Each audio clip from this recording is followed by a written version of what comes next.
बहुत बहुत स्वागत है आपका। बहुत बहुत धन्यवाद आपको, आपके दर्शकों को सभा की तरफ से।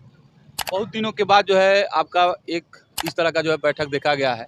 आप एक सभा करके जो है गोरखपुर या आसपास के जो है जिलों में अपनी ताकत का एहसास कराया था अपने समाज के लोगों के द्वारा। आज की इस बैठक में जो है क्या कुछ खास था?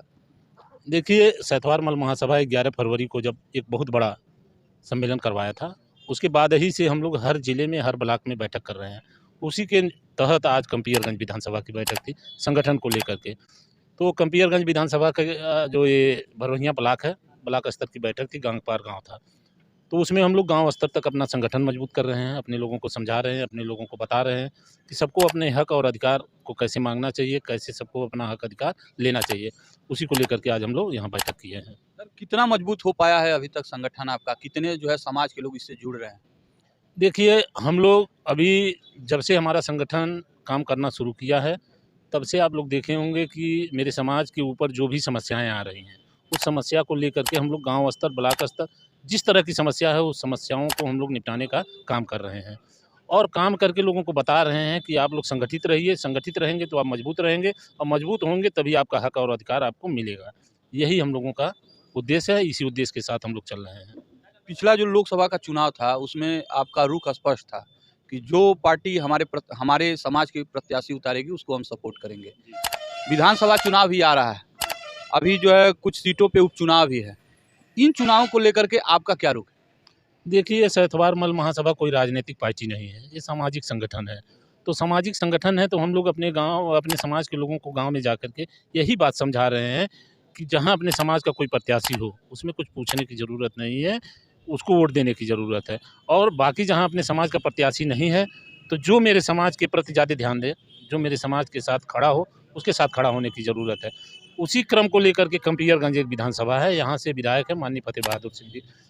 यहाँ मेरे समाज के बदौलत वो 7वें बार विधायक हैं। लेकिन वोट लेने के बाद मेरे समाज का ही सबसे ज़्यादा वो उत्पीड़न करते हैं। लोगों की ज़मीन कब्जा करवा दे रहे हैं, लोगों को तरह-तरह से उत्पीड़न करवा रहे हैं। अगर एक भाई उनकी बात नहीं मान रहा है तो दूसरे भाई को मिला करके उससे लड़ाई करा देते हैं और लड़ाई करा करके उसके ऊपर मुकदमा लिखवा देते हैं। तो इस तरह की राजनीति, सबसे खराब राजनीति हम लोग कंपियरगंज में देखे। चूँकि पूरा देश आज़ाद हो गया और आप देखे होंगे उनका बयान अभी आया था। अभी बताइए, महाराज जी मुख्यमंत्री हैं इस प्रदेश के। ये सच्चाई है, इस बात में मैं नकार नहीं सकता हूँ कि महाराज जी जब से मुख्यमंत्री बने हैं, तब से इस प्रदेश में गुंडा डर गए हैं। और उनके मुख्यमंत्री काल में उनके ही जिले के विधायक और कह रहे हैं कि मुझको खतरा है। भाई, किस बात का खतरा है? खतरा उनको अपराधियों से नहीं था, उनको खतरा यहाँ की जनता से हो गया है। क्योंकि जनता उनकी चाल को समझ गई है और सस्ती लोकप्रियता हासिल करने के लिए वो कह रहे थे कि हमको गुंडों से खतरा है। गुंडों से नहीं खतरा है, उनको कंपियरगंज की जनता से खतरा पैदा हो गया है। चूँकि उनके बहकावे में अब कंपियरगंज की जनता नहीं आएगी। क्या लग रहा है सर कि जो है विधानसभा चुनाव में कुछ उलट-फेर होगा? इस बार परिवर्तन होगा, चूँकि कंपियरगंज की जनता, हर समाज के लोग इस बार कंपियरगंज में मन बना लिए हैं कि यहाँ जो है इस कंपियरगंज विधानसभा को सामाजिक रूप से आज़ाद कराना है। हाँ, इस बार परिवर्तन तय है। इस परिवर्तन में सैंथवार मल महासभा का क्या रोल? देखिए, इस परिवर्तन में सैतवार मल महा सबसे अग्रणी भूमिका निभाएगा, क्योंकि सैतवारों के बदौलत वो 7 बार यहाँ विधायक बन करके बने हुए हैं। तो इस बार सैतवार मल महासभा की भूमिका सबसे आगे रहेगी इनको बदलने में। सामाजिक पार्टी है तो राजनीतिक में बदलने वाली है? नहीं, ये राजनीतिक नहीं होगा। प्रत्याशी आपका हो? प्रत्याशी हमारा नहीं होगा। समर्थन करेंगे? हाँ, समर्थन हम लोग करेंगे।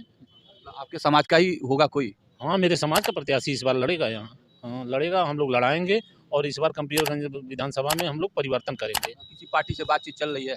नहीं, अभी नहीं, अभी तो पंचायत चुनाव के बाद जब इस तरह, अभी तो हम लोग संगठन का काम कर रहे हैं। अभी लोगों के बीच में जा कर के गाँव-गाँव में हम लोग संगठन बनाने का काम कर रहे हैं। अच्छा, कुछ सुनने में आया था कि आपका संगठन कुछ सामाजिक कार्य भी कर रहा है छात्रों के लिए, खास करके कुछ छात्रावास बन रहे हैं, कुछ कोचिंग खुल रही है। कहाँ तक ये बात सच है और क्या इसकी जो है? देखिए, 100 बाई चंपा देवी पार्क के बगल में 100 बाई 35 का एक हॉल बन रहा है। उसके ऊपर 8 कमरे, गेस्ट हाउस, लैट्रिन, बाथरूम, जैसे सभी समाज का धर्मशाला बनता है, चाहे सिंधी समाज हो, अग्रवाल समाज हो, सभी समाज का शहर में धर्मशाला है। उस तरह का हम लोग भी बनवाने जा रहे हैं। उसके ऊपर 10 कमरे हम लोग बनवा रहे हैं, जो बच्चों को छात्रावास के लिए। उस छात्रावास में 30 बच्चे रहेंगे और 30 बच्चों को हम लोग आईएएस, पीसीएस की तैयारी कराएँगे। जो नीचे हमारा हॉल बन रहा है, उसमें कोचिंग सेंटर चलवाएँगे और उन बच्चों को पढ़ा लिखा करके हम लोग उनको प्रशासनिक भागीदारी में ले जाएंगे, जिससे मेरे समाज का राजनीतिक भागीदारी भी हो और प्रशासनिक भागीदारी हो। दोनों क्षेत्र में हम लोग काम कर रहे हैं, शिक्षा के क्षेत्र में भी और राजनीतिक क्षेत्र में भी और सामाजिक क्षेत्र में भी हम लोग काम कर रहे हैं कि जो गरीब बच्चियां होंगी उन बच्चियों का जो शादी विवाह का कार्यक्रम है वो भी हम लोग कराएंगे महासभा के माध्यम से। अच्छा, अगर सैंथवार मल महासभा की नज़र से देखें तो वर्तमान सरकार जो है कैसा काम देखिए, जो सरकार का काम है ये सभी समाज के लिए है, सिर्फ सैंथवार समाज का नहीं है। अब सैंथवार समाज से खाली पूछेंगे कि सरकार का क्या काम है, तो काम नहीं पूछ रहे हैं, आपकी आपके जो संगठन है उसकी नज़र से अगर देखें तो सरकार कैसा काम कर रही है? देखिए, गोरखपुर में पहली बार हम लोग बड़े सौभाग्यशाली हैं, इसको नकारा नहीं जा सकता है कि हम लोगों को पहली बार मुख्यमंत्री मिले हैं गोरखपुर से। वीर बहादुर सिंह के बाद पहली बार मुख्यमंत्री हम लोगों को उत्तर प्रदेश में महाराज जी मिले हैं, तो निश्चित रूप से गोरखपुर का तो विकास हो रहा है उसमें एक मंत्री का बयान आया था अभी कुछ दिन पहले, यहीं गोरखपुर के वो भी हैं, कि वो जो है बेचारे मंत्री बन के रह गए हैं। हम संजय निषाद की बात नहीं, तो उनका बयान देखिए वो अपने फ़ायदे के लिए बयान देते हैं, वो समाज के फ़ायदे की बात नहीं करते हैं। हम कह रहे हैं कि समाज के फ़ायदे की अगर आपको बात करना है, आप उसी सरकार में मंत्री हैं, तो आप अपना काम नहीं करवा पा रहे हैं, तो वो आपकी गलती है ना, आपको अपने समाज का बयान जैसे एक विधायक जी ने कहा था कि हमको जान का खतरा है, उसी सरकार के हैं, और उसी सरकार के एक मंत्री हैं जो कहते हैं कि हमारा कोई सुनता ही नहीं है। देखिए, ये जो विधायक जी बोले थे कि हमको जान का खतरा है, वो गलत बोले थे। वो तो खाली महाराज जी को बदनाम करने के लिए महाराज जी के खिलाफ वो षड्यंत्र रच रहे थे और उनका षड्यंत्र सफल नहीं हुआ। तो ये जो इनका कार्यकाल आप जानते ही हैं कि ये मौसम विज्ञान के विधायक हैं, तो इनको लगा होगा कि महाराज जी की सरकार अब जाने वाली है, दूसरे की सरकार अब आनी है, तो इस तरह का बयान दे करके वो दूसरे दल में जाना चाह रहे थे। ये इस तरह का बयान वो दे रहे थे। एक अंतिम सवाल है, बीजेपी को छोड़ करके लगभग सभी राजनीतिक पार्टियां या अन्य संगठन जो है जाति जनगणना की मांग कर रही है, आप लोगों का इस पर क्या विचार है? नहीं, जाति जनगणना होना चाहिए। देखिए, जो संविधान बना जिसमें सबको आरक्षण मिला संविधान के तो जाति जनगणना होगा तभी आरक्षण क्लियर हो पाएगा, किसकी कितनी संख्या है, उसको कितना आरक्षण चाहिए। तो जाति जनगणना होना चाहिए, उसमें कोई बात नहीं है। जिसकी जो हिस्सेदारी हो उसको मिले, हम लोग उसके विरोध में नहीं हैं। पियरगंज सीट के अलावे और किन सीटों पे जो है आपकी पार्टी बदलाव कर? देखिए, हम लोग गोरखपुर मंडल में जहाँ-जहाँ मेरे समाज के लोग हैं, इस बार 2027 में हम लोग सभी विधानसभाओं में अपना संगठन बनाएँगे और सभी विधानसभाओं में हम लोग सभी दल से अपने समाज के लोगों के लिए टिकट माँगेंगे। तो ये गंगा सिंह सैंथवार जी हैं और जो है सैंथवार मल महासभा के जो है राष्ट्रीय अध्यक्ष हैं। इनकी बातों को आपने सुना है कि किस तरह से जो है अपने समाज के लिए इस संगठन को मजबूत कर रहे हैं, ताकि इनके समाज के लोग भी जो है बढ़ चढ़ करके हर विभाग में हिस्सा लें। बाकी आप क्या सोचते हैं, प्रतिक्रिया जरूर दीजिएगा। मिलते हैं अगले खबर के साथ, तब तक के लिए नमस्कार।